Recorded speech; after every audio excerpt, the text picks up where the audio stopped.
Hello friends, welcome to రుచి వంటిల్లు.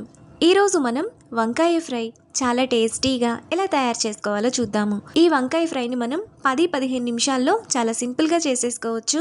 అన్నంలోకి కలుపుకొని తినడానికి చాలా టేస్టీగా ఉంటుంది. సో లేట్ చేయకుండా వీడియోలోకి వెళ్ళిపోదాం.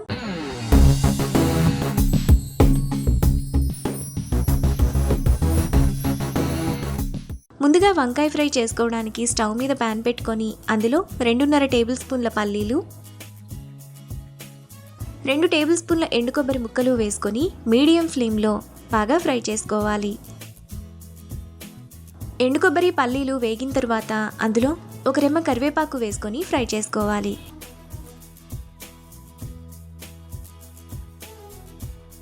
కరివేపాకు కూడా వేగిన తర్వాత వీటిని మిక్సీ జార్లోకి తీసుకొని చల్లారనివ్వాలి. ఇప్పుడు మిక్సీ జార్లో 1 టీ స్పూన్ కారం, 5 వెల్లుల్లి రెబ్బలు వేసుకొని కొంచెం బరకగా మిక్సీ వేసుకోవాలి. కారాన్ని ఇలా వేసుకున్న తర్వాత పక్కన పెట్టుకోవాలి. ఇప్పుడు స్టవ్ మీద ప్యాన్ పెట్టుకొని అందులో 2 టేబుల్ స్పూన్లు ఆయిల్ వేసుకోవాలి. ఆయిల్ వేడైన తర్వాత 1/2 టీ స్పూన్ ఆవాలు, 1/2 టీ స్పూన్ జీలకర్ర వేసుకొని ఫ్రై చేసుకోవాలి. ఆవాలు చిటపట్లాడిన తర్వాత 1/2 కిలో వంకాయలను ఇలా చిన్న చిన్న ముక్కలుగా కట్ చేసుకొని వేసుకోవాలి. ఇప్పుడు టేస్ట్కి తగినంత ఉప్పు వేసుకొని 1 నిమిషం పాటు మీడియం ఫ్లేమ్లో బాగా కలుపుకోవాలి. ఈ వంకాయ ఫ్రైలో మీరు ఏ రకం వంకాయనైనా తీసుకోవచ్చు. ఇలా కలుపుకున్న తర్వాత మూత పెట్టుకొని వంకాయను మగ్గనివ్వాలి. వంకాయ మెత్తగా అయ్యేంత వరకు మధ్య మధ్యలో కలుపుతూ ఉండాలి.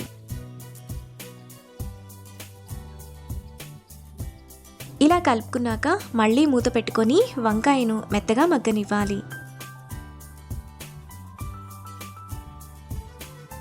వంకాయ ఇలా మెత్తగా మగ్గిపోయిన తర్వాత అందులో 1/2 టీ స్పూన్ పసుపు, కొద్దిగా కరివేపాకు, ముందుగా మిక్సీ వేసుకున్న కారం వేసుకొని కారం అంతా వంకాయకు పట్టేలా 2-3 నిమిషాల పాటు బాగా కలుపుకోవాలి. ఈ వంకాయ ఫ్రైలో మీకు కారం సరిపోకపోతే ఇంకొంచెం కారాన్ని వేసుకోవచ్చు. మనకు చాలా టేస్టీగా వంకాయ వేపుడు రెడీ అయిపోయింది. ఇప్పుడు ఈ ఫ్రైను బౌల్లోకి తీసుకొని వేడివేడిగా అన్నంలో వేసుకొని తింటే ఎంతో టేస్టీగా సింపుల్గా చేసుకునే వంకాయ ఫ్రై రెడీ. ఈ రెసిపీని మీరు కూడా ట్రై చేసి మీకు టేస్ట్ ఎలా కుదిరిందో నాకు కామెంట్స్లో షేర్ చేయండి. ఈ వీడియో కనుక మీకు నచ్చినట్లయితే లైక్ చేసి, షేర్ చేసి, సబ్స్క్రైబ్ చేయండి.